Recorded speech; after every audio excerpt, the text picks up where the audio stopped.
Göktepe söwüşi.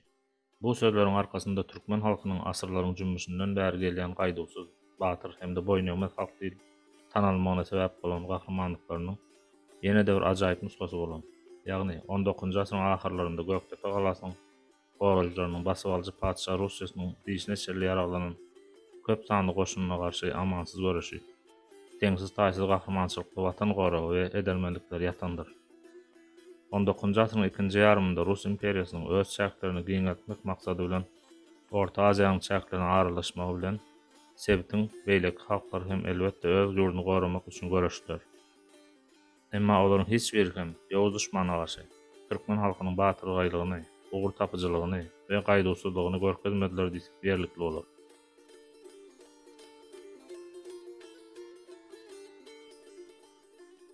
Göktepe söwüşi barada gurulma başlamazdan odal. Orta Aziýada bolup geçen täbir hadisalar hakda täbir maglumatlar belläp geçirildi. 19-njy asyryň başlarynda Rus imperiýasy Gazagstanyň düzlüklerinde ýaşaýan taýpalar özüne tabiň edýär. Soňra 1850-nji we 1860-njy ýyllar aralygynda Rus kokon söwüşleri bolup geçýär we Alymulu hanyň tabynlygyndaky kokon hanlygy basyp alyjylara garşy söwüşýär. Emma gan döküşikli çapynşylardan soňra Çimkent hemde Türkistan şäherleri ele geçirilýär. Kazak we Kırgız tire taýpalarynyň daňyklygy hemde agzalylygyndan peýdalanyp ýeňiş kazanýan Rus goşuny indi gözlerini Orta Aziýanyň has jümmüşlerine dikýärdiler. Kokon hany Alymulu han özüniň galan goşuny bilen Taşkente çekilýär we ol ýerde Rus basbaçylaryna garşy görüşini dowam etýär. Ol gyssaly kömek sorap Xiva hanlygyna we Osmanly döwletine, ýagny häzirki Türkiýe döwletine ilçilerini goýberýär. Emma hiç kim kömekle goşmaýar. Netijede 1865-nji ýylda Rus goşuny 3 gün dowam eden gabawdan soňra Taşkent şäherini hem ele geçirýär. Taşkentde ýerlen Ruslar sebitde öz harby garnizonlaryny berkidýär we general von Kaufmanyň başçylygynda Sirdarýanyň çyk kenarynda ýerleşen Hojant we Jizak şäherlerini tarap ýörüşe başlaýarlar. 1866-njy ýylyň may aýynda Ijar çakmyşynda Buhara eýleniň goşuny Ruslar tarapyndan derbi dagan edilmegi netijesinde Hojant hem Jizak şäherleri Ruslaryň eline geçýär.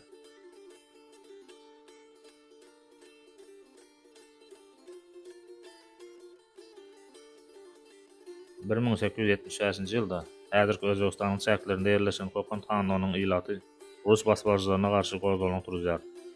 Emma bu gozgolan general von Kaufman hem de oňa kömek eden general Skobelov tarapyndan rehimsizlik bilen basyp getirilýär. General Skobelowyň adyny biz ýene bir näçe agzap geçmeli bolarys. Skobelov ilki bilen Andijany, Margelany ele geçirýär we gan döküşikli çapynşylardan soňra Kokondy gaýtadan ele geçirýär. Indi gezek Buhara emirligindedi. General von Kaufmanyň başçylygynda Rus goşuny 1868-nji ýylyň 13-nji maýynda Samarkanda tarap ýörüşe geçýär we uly bolmadyk çapynşylardan soňra 14-nji maýda şäheri ele geçirýär. Samarkandyň synmagy bilen bütün Buhara emirliginiň tabynlygyndaky ýerler Rus padşahlygynyň gol astyna geçýär. Kokon hanlygyny hemde Buhara emirligini boýun egdiren Ruslar öz äreçäginde Xiva hanlygynyň ýerleşmegini özleri üçin howply ýagdaý diýip hasap edýärler. Bu sebäpden hem 1869-njy ýylyň başynda Xiva hanlygyna ýörüş etmäge taýinlik görmäge başladylar. Xiva ýörüşi olan edilmeniň maksady Xivalylaryň Russiýanyň tabynlygyndaky ýerleriň çäklerine edýän alamançylyk çözüşlerini duruzmak, öz sebitlerinde parahatçylyk we sowdany üstün etmek, şeýle hem ýesir tutulan Rus raýatyn boşatmakdy. Ekspedisiýa toparlyny ýol başçylyk etmek Ayratin Orenburg korpusynyň serkerdesi general Serkerde Perovska onanyldy. 1839-njy ýylyň noýabr aýynda ol öz goşunlaryny alyp üst ýurdun üstü bilen Xiva tarap ugraýar. Emma ol ýyl gyşyň gat sowuk gelmegi, şeýle hem Xiva hanlygynyň Ruslara garşy aram çözüşler gurnamagy sebäpli köp ýetkiler çeken Perovski öz ýörüşini goýup bolsun edýär we izine dolanýar. Ýere gelende aýtsak 1869-njy ýylda Şeýraly han Awganystanyň hany bolýar we onuň inglisleriň goldagynyň peýdalanyp Orta Aziýa aralaşmagyndan hawatyr eden Rus padşahlygy desine 1869-njy ýylyň ahyrlarynda general Nikolay Staletowyň başçylygynda Hazar deňiziň kenarynda Krasnovodsk portuny häzirki Türkmenmaş şäheri düýgün tutýar.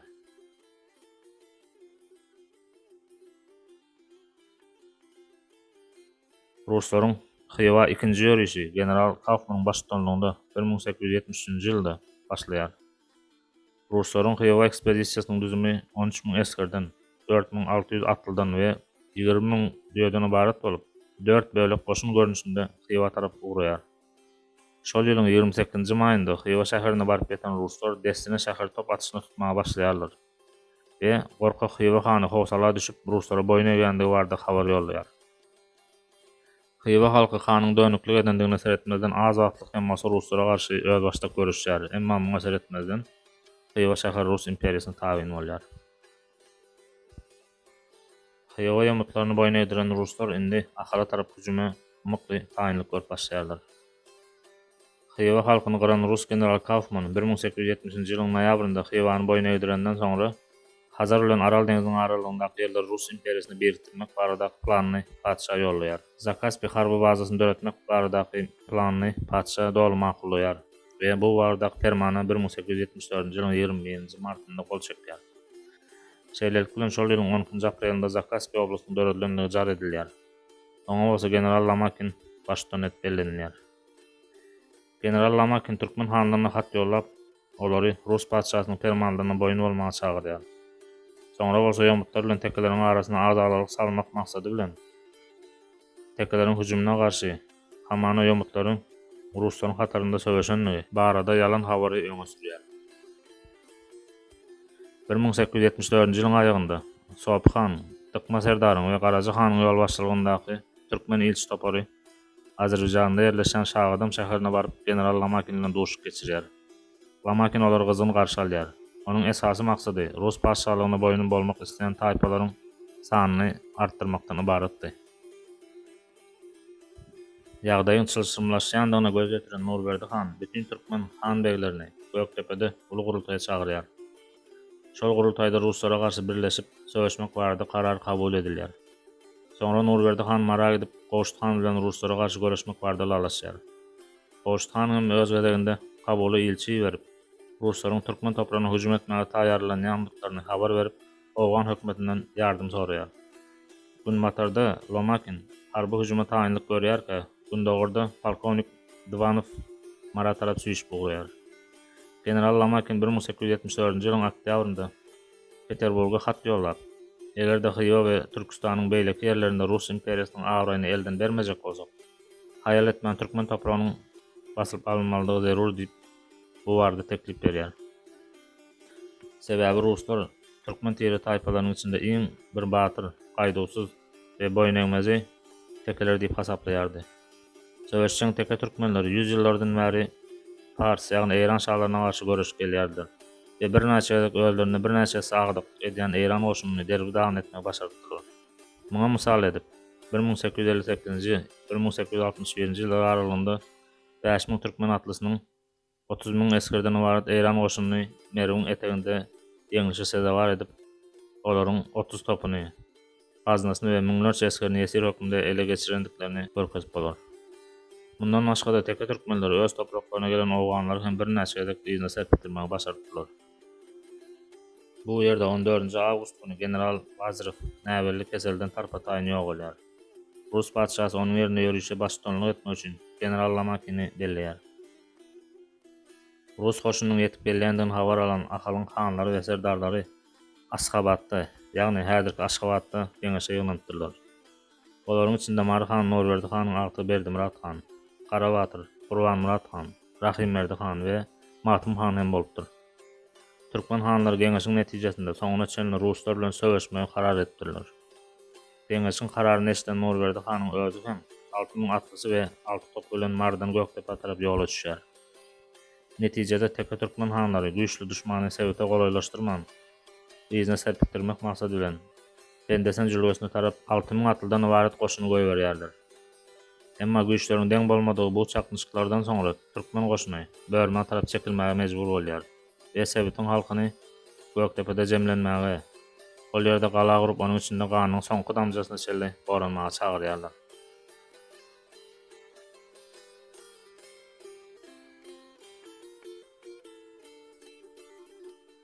Basyp alyjy Rus goşuny 21-nji awgustda Bendesen jülwesinden geçip Bama tarap ugraýar.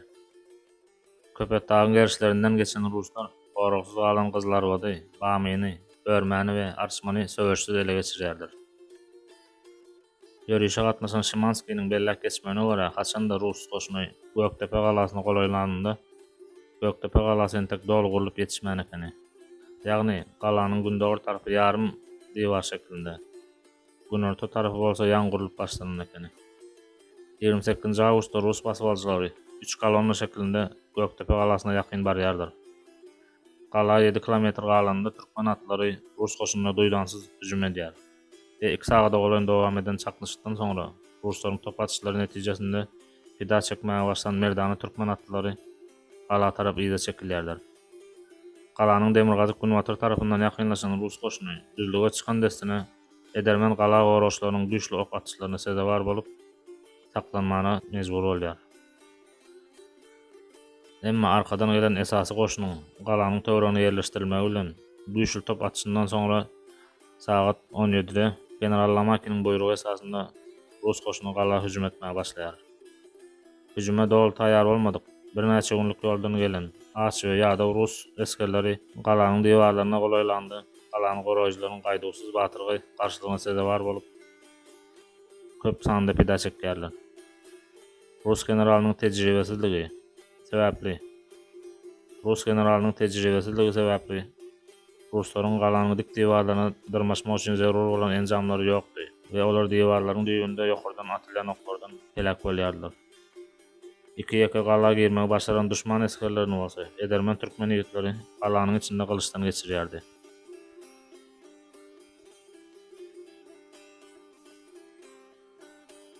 Düşmanyň aljyrandygyny duýan türkmen gerçekleri galanyň derwezelerini açyp hüjüme geçýärler we Rus goşunyna epesli ziýan ýetirýärler.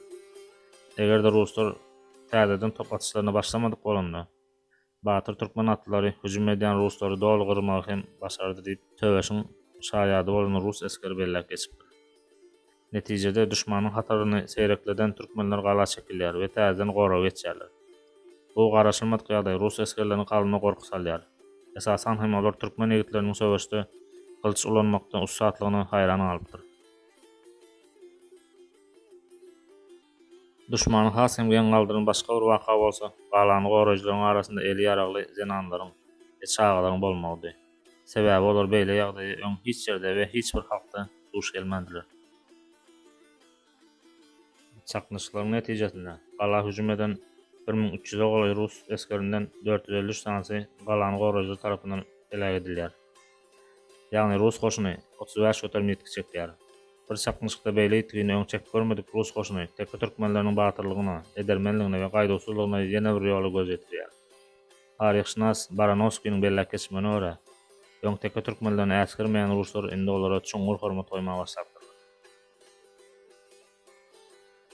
Şeýlelik bilen General Lamakiň başçylygynda Ruslaryň Göktepe galasyna eden birinji hüjümi şowşsuzlyk bilen gutarýar.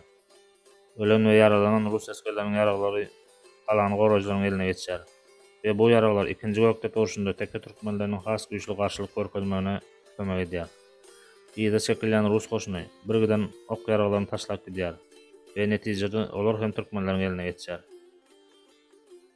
Birinji Göktepe söwüşinde gaýdawsyz türkmen halky ýeňiş gazanýar. Emma bu ýeňişe ynansak da pidasyz bolmaýar. Galanyň goragynda Ruslaryň top atışlary netijesinde bir näçe zenandyr çağalardan başga 2000-den gowrak merdany türkmen ýigidi wepat bolýar. Şeýlehem Berdimurat han, Gara Batyr ýaly görnükli türkmen serkerdeler hem bu söwüşde watan üçin janlaryny pida edýärler. Birinji Ahal-Tek ekspedisiýasyna gatnaşan taryhşynas Baranovskiň öz gündeliginde bellek geçmegine görä, düşman gaýdawsyz teke türkmenleriniň bir gaýta bolanyny çydaman 30 awgust akşamy ýyda çekilmeli bolýar. We galan goşun bilen hazır ýakasyndaky bazasyna baryp ýetýärler. Şol wagt mardan Norberdi han hem ýetip gelýär. Ol Göktepe söwüşi başlanmakda sırkaw ýatan ekeni. Norberdi han haçanda agaty Berdimurat hanyň wepat bolandygyny eşitende muňa gynanman şeýle diýipdir. Ähli halkym üçin şeýle agyr günde men pida çekmedik bolsam, bu meniň üçin ulakan maskaraçylyk bolardy. Göktepe şehitleriniň arasynda Dykma Serdaryň oğly Tanberdi Serdarda bolupdyr. Biraz soňra Norberdi han aradan çykýar. Ony Ruslaryň içalary ağa berip öldüripdirler. Umumyň aýdanda Ruslar Göktepe'de şowsuzlygy uçanlaryndan soň farslardan, özbeklerden, tatarlardan ve başga milletlerden akaly öz çağlarını iýerip durupdyrlar. Norberdi hanyň aradan çykma bilen akal eli sebitde ulat awraýadan şahsiýetden mahrum bolýar. Sebäbi Tehran hemde Buhara Norberdi hanyň akalyň hakyky han diýip ikrar etdirler. Osmanly döwleti hem Norberdi han bilen görüşmek üçin ýörite ilçisini akala goýup durupdyr. Göktepe'de ýeňilen Rus goşuny iýne seretmän gaçmaga mejbur bolýar we 3 sentýabrda börmä gelip ýetýär. Ol ýerde 4 gün dinç alyp 7 sentýabrda bolsa Bendesen jülgesine tarap ýola düşýär.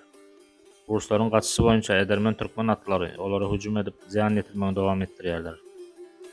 Bir ay sonra gaçan Rus goşuny Bendesen jülgesine baryp ýetýär.